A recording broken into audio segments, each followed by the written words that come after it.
Lisa Grant sat in the white metal chair and looked across the table at the alien. The thing was tall, maybe 8 feet, and made of what looked like blue crystal.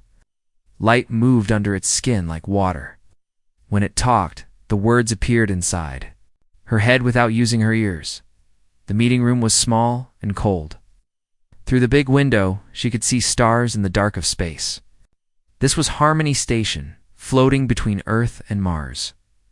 3 hours ago, the alien ship had appeared without warning. No one saw it coming. No radar picked it up. It was just suddenly there. The alien called itself Kethmore. It had 2 others with it, but they stood by the wall and said nothing. Kethmore did all the talking, and what it said made Lisa's hands want to shake. She kept them flat on the table instead. Your people will surrender, the alien said, inside her mind. The voice felt cold and sharp. Earth belongs to us now. Your ships, your cities, your lives, all of it. Lisa nodded slowly. I see. We refuse? The crystal being's head tilted. Light pulsed faster under its skin. Look at your companions, human. See how they flee from our presence. It was true. When the meeting started, 4 humans sat at the table. Ambassador Paul Johnson left first, saying he felt sick. Colonel Kate Morrison went next, claiming urgent military business. Dr. Alex Chen was the last to go, mumbling about checking some data. Now, only Lisa remained. They cannot stand against our mental power, Kethmore continued. We speak directly. 2 minds. We can make you see things that are not there. We can make you forget your own name. Yet you sit here still. Are you too stupid to be afraid? Lisa's right hand rested near a flat black device that looked like a tablet computer. Her fingers stayed relaxed. Maybe I'm just curious about what you want. The alien moved closer.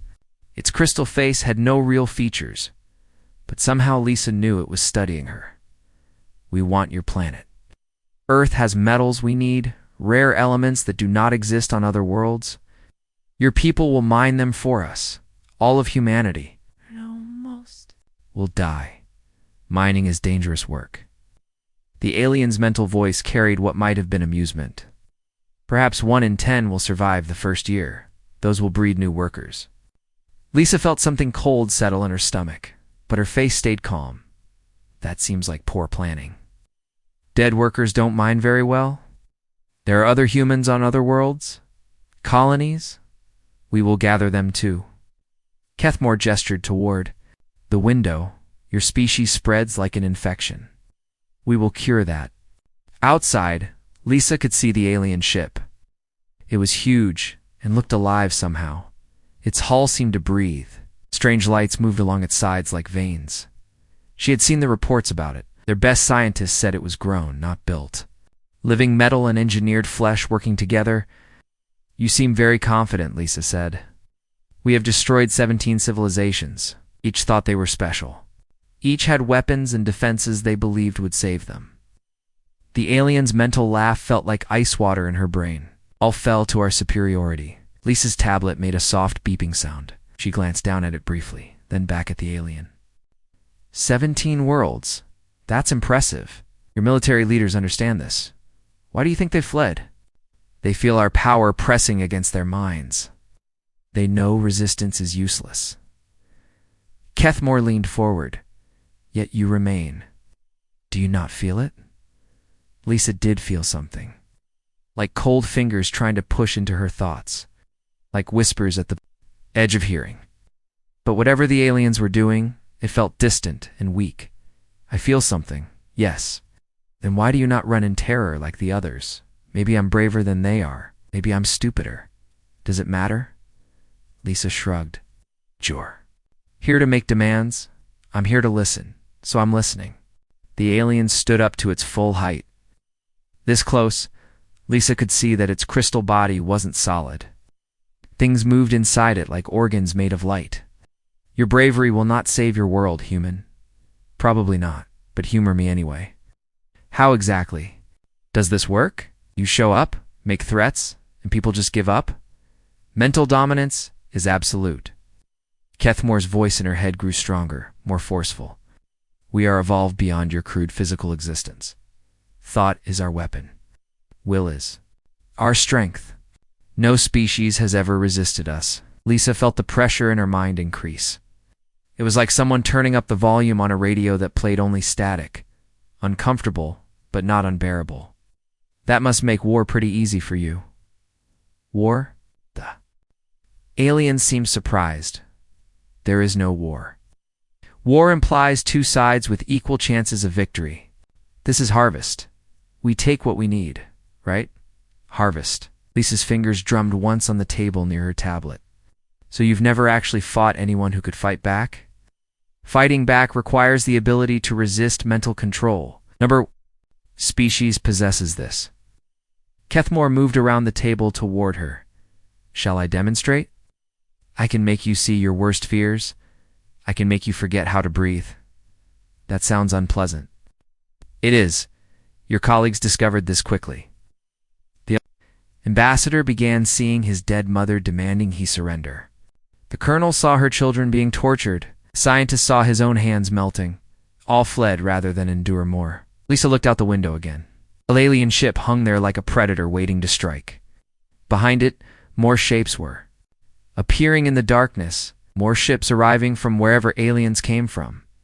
How many ships do you have? Enough. 20. 50.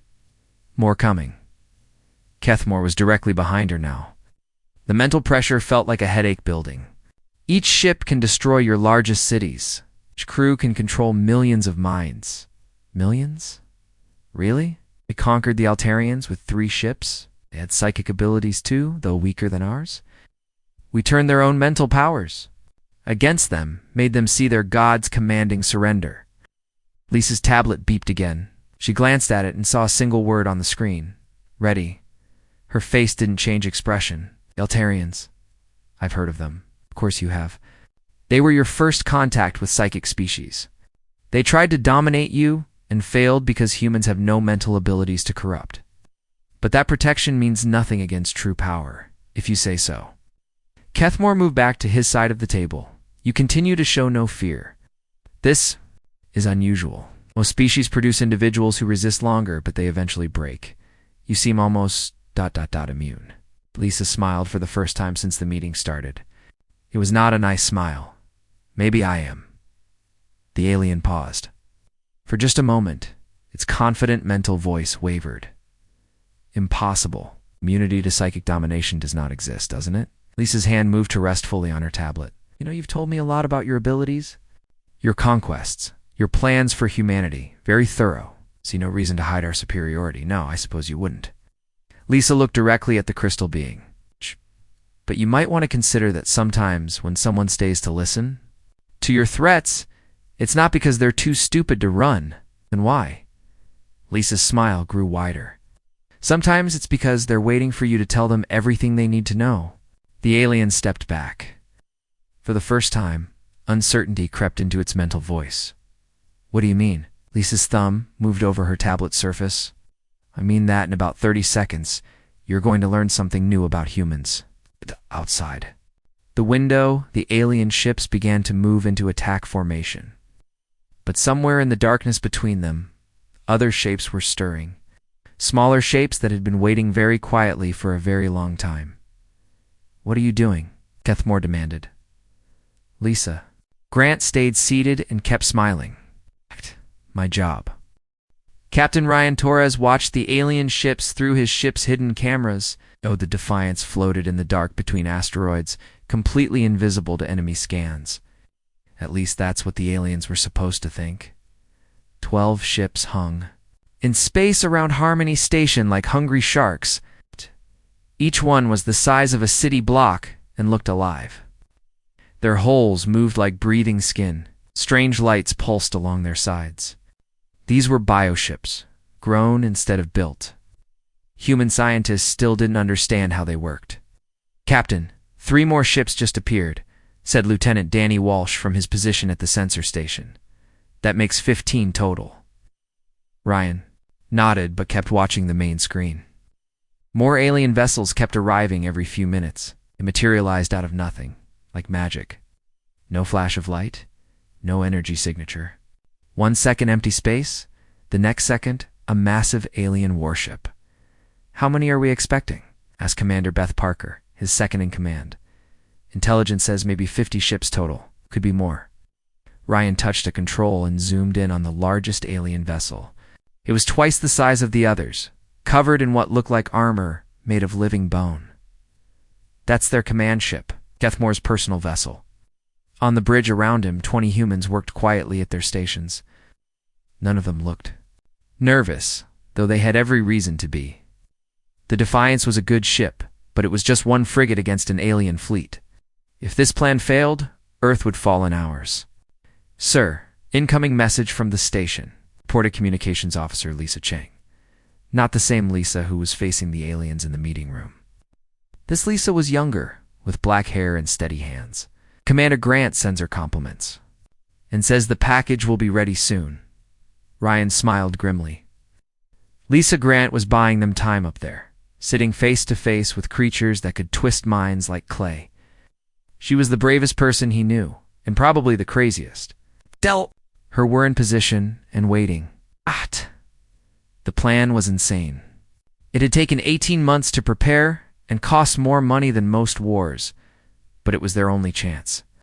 The aliens thought they understood human technology. They were wrong. "Captain, the enemy is moving into attack formation," Danny Walsh called. "Out. Looks like they're getting ready to hit the station." Ryan could see it on the screen. The alien ships were spreading out in a perfect sphere around Harmony Station. Each vessel turned to aim its weapons at the human outpost. Those weapons were biocannons that fired living acid. It could eat through metal and plastic like it was paper. "Sir, we're getting scanned," Beth Parker warned. "Something's looking for us. Let them look. They won't find anything they can understand." Ryan activated his communication system. "All ships, this is Defiance Actual. Report status." One by one, 43 human vessels reported in. Destroyers, frigates, gunboats, and converted cargo. Ships. All of them hiding in the asteroid field or behind debris. All of them invisible to alien sensors. The fleet wasn't much compared to what the aliens had brought, but it would have to be enough. "This is Hammer, standing by." "Lightning here, ready to rock."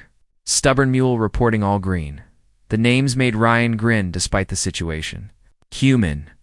Ship names were weird compared to other species. No grand titles or ancient words, just simple names that meant something to the crews. The Stubborn Mule was captained by a farmer's daughter from Iowa who refused to give up on anything.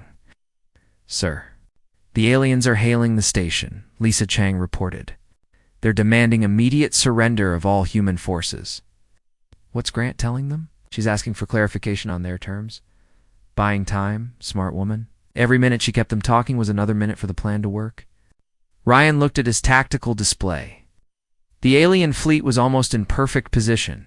Few more ships needed to arrive, and then they could spring the trap. "Captain, we've got movement," Danny Walsh said urgently. 6 more alien ships just appeared. Big ones, Ryan counted quickly. 21 enemy vessels now, with more coming. Each one could probably destroy his entire fleet in a straight fight. This would be an ambush using weapons the aliens had never seen before. "Sir, message from command," Lisa Chang called out. "Dr. Murphy says the quantum disruptors are fully charged and ready. We have a 7-minute window once we activate them." 7 minutes. That's how long the new technology would work before burning itself out. 7 minutes to defeat an alien fleet that had conquered 17 worlds.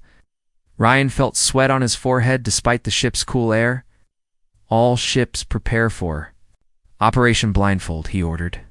"Remember, when the signal comes, hit them fast and hit them hard. We get one chance at this." The idea had come from studying captured alien technology. Every psychic species they'd met used their mental abilities for everything. Ship controls, weapons, communications, even life support. It made their technology incredibly advanced but also vulnerable. "Captain, 5 more enemy ships. That's 26 total." Danny's voice was getting tense. They're really packing them in there. Ryan watched the alien formation tighten around the station. Soon they would have enough ships to overwhelm any defense. But they were also clustering together, making themselves perfect targets for what was coming. "Sir, The aliens are powering up their weapons, Beth Parker warned. Energy readings are off the charts. On the main screen, the alien bioships began to glow. Strange organic weapons emerged from their holes like flower buds, opening. Each weapon was aimed directly at Harmony Station. In minutes, they would turn the human outpost into melted slag. Lisa Chang, get me a direct line to Commander Grant, Ryan ordered. Channel open, sir. Grant, this is Torres. How much more time? Do you need... Lisa Grant's voice came through the speakers, calm and steady, despite everything. The aliens are getting impatient. I think I can hold them for maybe 5 more minutes. That's cutting it close. Tell me about it. I'm starting to figure out that something's wrong. Their leader keeps asking why I'm not afraid. Ryan could understand the aliens' confusion. Most people would be terrified facing creatures that could control minds, but Lisa Grant wasn't most people.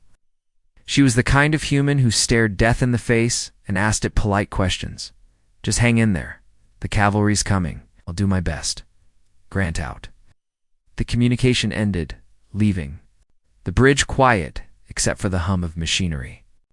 Ryan looked around at his crew. Young faces, old faces, people from a dozen different countries, all of them volunteers. All of them knowing they might die in the next few minutes. Sir, incoming priority message from Earth Command, Lisa Chang. Announced, Admiral Brooks sends his regards and says to give them hell. Tell the Admiral we'll do our best. Ryan touched his chair's communication panel. All ships, this is Defiance Actual. The enemy is almost in position. Prepare to execute Operation Blindfold on my mark.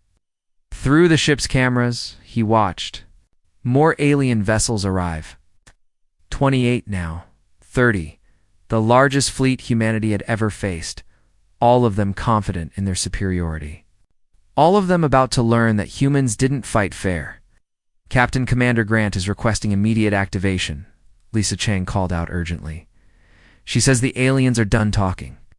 Ryan took a deep breath. All ships, execute operation. Blindfold. Execute. Execute. Execute. The trap was sprung. Dr. Alan Murphy had been working in the deepest underground lab on Earth for 18 months. The lab was buried 3 miles beneath the Nevada desert, surrounded by enough concrete and steel to stop a nuclear bomb. Only 12 people in the world knew what he was building down there. The project started after humanity's first contact with the Altarians 5 years ago. Those aliens had tried to control human minds and failed, but they taught humanity something important about psychic species. They all had one big weakness. Alan stood in front of a machine the size of a building. Thousands of quantum processors hummed inside metal cases. Power cables as thick as his arm fed electricity into the device. This was the quantum disruptor network, and it was about to change everything. Dr. Murphy, we're getting the activation signal from Captain Torres, said his assistant, Dr. Jenny Williams. She was young, brilliant, and had not slept properly in 3 days. None of them had. Are all the satellites in position? Alan asked, checking his screens one more time. Yes, sir. 240 satellites in orbit around Earth, Mars, and the asteroid belt. All connected to the network. It's all ready to fire. Alan nodded and walked to the main control panel. His finger hovered over a big red button marked with warning. Signs once he pressed it, there would be no going back. The disruptors would either work perfectly or explode and take half of Nevada with them. Sir, we're also getting feeds from the alien ships, Jenny reported. They're starting their attack on Harmony Station. On the security monitors, Alan could see what the satellites were showing. 32 alien bioships hung in space around the human station. Each one was glowing with deadly energy, organic. Weapons emerged from their holes like thorns from a rose. The aliens thought they were about to win an easy victory.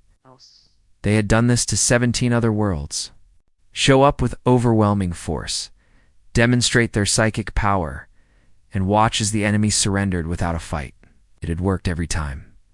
But humans were different. Humans had spent 18 months studying alien waste products. It sounded crazy, but alien garbage had taught them everything they needed to know. Every psychic species threw away broken equipment, failed experiments, and dead bodies. And all of that trash ended up floating in space where human scientists could find it. "Doctor, the alien weapons are fully charged," Jenny warned. "What?" "About to fire?" Alan looked at the main screen. It showed a map of the solar system with tiny dots representing every ship, every satellite, every piece of human technology. In 30 seconds, those alien ships would turn Harmony Station into melted metal. But they would also be perfectly positioned for the trap. "All stations report ready," Jenny said. "The network is online and waiting for your command." Alan thought about Lisa Grant, sitting in that meeting room, facing creatures that could twist minds like clay. She was buying them time with her life. The least he could do was make sure her sacrifice mattered. "Jenny, activate the quantum disruptor network." Full power. She pressed several buttons in sequence. Across the solar system, 240 satellites turned toward the alien fleet and began broadcasting. The signal they sent was invisible, undetectable, and absolutely devastating to any creature that used psychic abilities. The effect was immediate. On the security monitors, Alan watched the alien ships suddenly go dark. Their glowing weapons stopped glowing.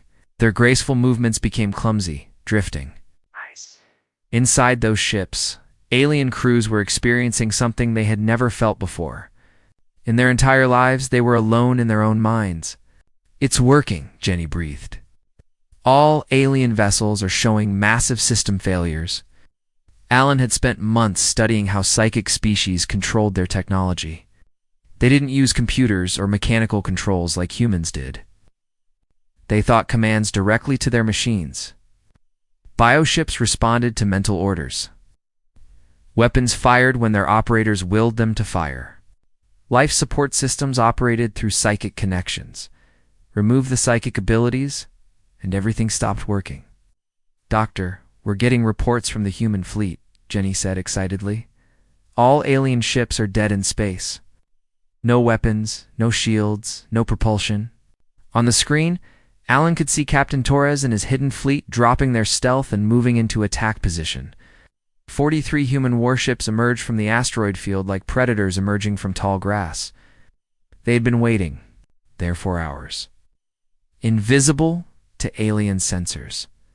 The aliens had been so confident in their psychic superiority that they never bothered to develop good conventional sensors. Why would they need to? They could simply read the minds of enemy crews and know exactly where every ship was hiding. But humans didn't have psychic abilities for the aliens to read. Human stealth technology was very good at hiding from conventional sensors. "How long do we have before the disruptors burn out?" Alan asked. 6 minutes and 30 seconds, Jenny replied, checking her instruments. "The quantum processors are already showing signs of overload." That was the weakness of their plan. The disruptor network was incredibly powerful, but it could only operate for 7 minutes before destroying itself. 7 minutes to defeat an entire alien fleet. It would have to be enough. "Doctor, we're getting a transmission from Harmony Station," Jenny announced. "Commander Grant says the alien delegation is completely helpless. Their psychic abilities are gone." Alan smiled for the first time in months. Lisa Grant was alive, and the aliens in that meeting room were probably very confused right now. For the first time in their lives, they couldn't read minds or control thoughts. They were just ordinary biological creatures, vulnerable and afraid. "Sir, the human fleet is engaging," Jenny reported. "Captain Torres is broadcasting surrender demands. To all alien vessels." Alan watched the tactical display as human ships surrounded the helpless alien fleet. Some of the bioships were already showing critical failures. Without psychic control, their organic life support systems were shutting down. The crews inside were slowly suffocating. "Any alien ships responding to surrender demands?" "Yes, sir. 15 ships have already signaled surrender. The others seem to be having communication problems." That made sense. The aliens probably communicated with each other through psychic links. With those links severed, they couldn't coordinate or even talk to each other. Each ship was alone and confused. "Doctor, we're getting an emergency signal from one of the large alien vessels," Jenny said urgently. "It's broadcasting a distress call." Looks like their life support is failing completely. Alan frowned. The plan was to capture alien ships and crews for study, not to watch them die slowly. Contact Captain Torres. Tell him to prioritize rescue operations for any ships in immediate danger. Yes, sir. On the main Screen, Alan could see human ships. moving toward the distressed alien vessel, even in the middle of a battle, humans would try to save lives. It was one of the things that made them different from other species. Doctor, 4 minutes remaining, Jenny warned. The quantum processors are starting to overheat. For minutes to finish this, Alan hoped it would be enough. The alien fleet was defeated, but there might be other alien forces elsewhere in the galaxy. This victory would mean nothing if the aliens simply sent a bigger fleet to avenge their losses, sir. We're getting a priority message from Earth Command, Jenny announced. Admiral Brooks wants to know if we can extend the disruptor operation. Alan shook his head. Tell the Admiral that 7 minutes is our absolute maximum. After that, the entire network will shut down permanently. And then we find out if 32 alien ships was their entire invasion force or just the first wave. Alan watched the countdown timer on his screen. 3 minutes and 45 seconds remaining. Less than 4 minutes. The most powerful weapon humanity had ever built would burn itself out. After that, they would be back to conventional weapons and tactics. But maybe that would be enough. Maybe the aliens would learn that humans were not easy prey. Maybe they would think twice before attacking Earth again. Or maybe they would come back with 1,000 ships instead of 32. Only time would tell. Lisa Grant looked at Keth Moore and watched the alien's confidence crumble like a house made of cards. The crystal being staggered backward, its bright blue glow fading to a dull gray. For the first time in its life, the alien was alone inside its own head. What have you done? Keth Moore demanded. But its mental voice was gone. Now it spoke with actual sound, a strange whistling noise that came from somewhere inside its crystal body. I cannot hear the fleet mind. I cannot feel my ship. Lisa stayed in her chair and smiled. We turned off your psychic abilities. Of them, every alien in your fleet is now just as powerless as you are. The other 2 aliens in the room had collapsed completely. They lay on the floor like broken statues, their crystal bodies dim and cracked. Without their mental abilities, they seemed to have lost the will to even stand up. Through the window, Lisa could see the alien fleet drifting helplessly in space. The bioships no longer moved with predatory grace. Instead, they tumbled slowly, like dead whales floating in dark water. Some of them were already showing signs of critical failure as their organic systems shut down. This is impossible, Keth Moore whispered. No species has ever developed immunity to psychic control. It is the foundation of all advanced civilization. Maybe that's your problem, Lisa said calmly. You assumed that everyone else would develop the same way you did. But humans are different. We don't have psychic abilities, so we had to find other solutions. Her tablet beeped softly. She glanced down and saw a message from Captain Torres. Alien fleet surrendering. 18 ships captured, 12 destroyed, 2 escaped. Well done. Lisa looked back at Keth Moore. The alien leader was trying to stand upright, but its legs kept shaking. Without psychic enhancement, its crystal body was apparently very fragile. Your fleet is gone, she told him. Most of your ships have been captured. The crews are alive but helpless, just like you. You cannot simply attack a diplomatic mission, Keth Moore protested. There are laws, conventions, rules of war. Lisa laughed, and it was not a nice sound. Rules of war? You came here to commit genocide? You told me yourself that you planned to kill 90% of humanity and enslave the rest. Did you think we would just let that happen? She stood up for the first time since the meeting began. Keth Moore took another step backward, almost falling over. Without its psychic abilities, the alien was no more threatening than a large, frightened animal. Besides, Lisa continued, reaching into her jacket, you're not a diplomatic mission anymore. 3 hours ago, your fleet attacked civilian transports in the Proxima system. We have the sensor records. We have survivors who can testify. You're war criminals now. She pulled out what looked like a standard human pistol. Keth Moore's crystal eyes widened as it recognized the weapon. During their intelligence gathering, the aliens had dismissed human projectile weapons as primitive and useless. They had been wrong about that too. The interesting thing about crystal structures, Lisa said, checking her weapon's power level, is that they're very strong in some directions and very weak in others.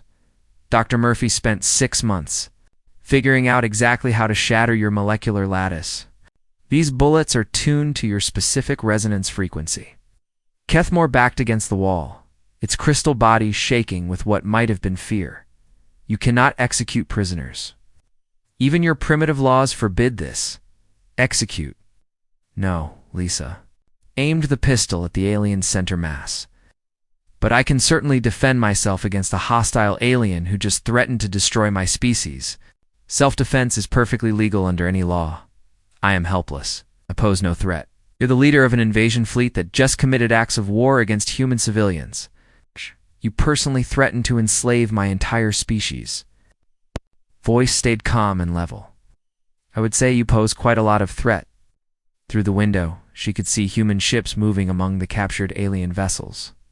Medical teams were boarding the bioships to help alien crews who were suffocating. Without their psychic life support systems, even now, humans were trying to save lives, but some threats were too dangerous to leave alive. I order you to surrender unconditionally, Lisa said. Command your remaining ships to stand down immediately, or I will demonstrate exactly how effective human weapons can be. Kethmore looked toward the window where its once mighty fleet hung powerless under human guns. Its species had conquered 17 worlds through psychic superiority and technological advancement. They had never faced an enemy that simply refused to play by the accepted rules. I will not surrender, the alien said finally. The Zephyrian Empire does not bow to inferior species.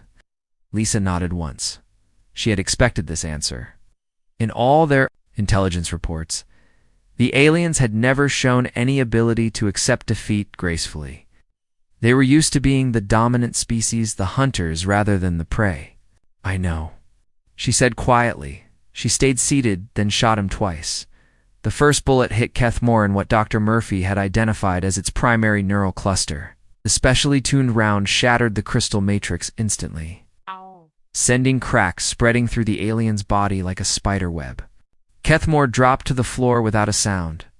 The second bullet destroyed the alien's communication implant, before it could send any final commands to its fleet.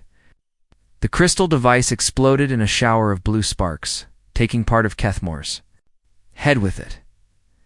The other 2 aliens didn't even look up, without their psychic abilities. They seemed barely aware of what was happening around them. Lisa holstered her weapon and activated her communicator. Captain Torres, this is Grant. The alien leadership is neutralized. You have full authorization to accept surrender from all remaining enemy vessels. Torres' voice crackled through the static caused by the quantum disruptors. Acknowledged. Commander, most ships have already surrendered. The few that tried to run have been disabled or destroyed. Any word on casualties? Light on our side? 3 ships damaged, no losses. Alien casualties are higher, but we're rescuing survivors when possible. Lisa looked down at Kethmore's body. The crystal alien lay still and dark, its arrogant confidence extinguished forever. Good. Make sure the survivors understand that this is what happens when you threaten humanity. We'll do Torres out. Lisa walked to the window and looked out at the aftermath of the battle. Disabled alien ships drifted. Among human vessels like sleeping giants, the great Zephyrian fleet, conquerors of 17 worlds, had been defeated in less than 10 minutes. But the real victory wasn't in the battle. It was in the message this would send to other hostile species. Humanity had proven that psychic superiority meant nothing against its careful preparation and ruthless execution. The galaxy was full of species that thought they were better than humans. Some had advanced technology, others had psychic abilities, a few had both.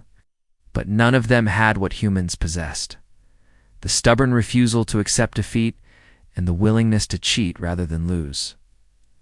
3 hours later, when the news crews arrived at Harmony Station, they would find Lisa Grant calmly filing her report. The official record would show that she had remained professional throughout the crisis. The alien attack had been repelled, their fleet captured, and human space was secure. But the aliens would remember something different. They would remember the human who sat quietly while her enemies revealed all their weaknesses, who turned their greatest strength into their fatal vulnerability, who ended a war not with superior technology or overwhelming force, but with intelligence, patience, and 2 well-placed shots. She had stayed seated, listened carefully, and when the moment came, she had shot him twice. Because sometimes, the most human thing you can do is refuse to be impressed by those who think they're superior to you.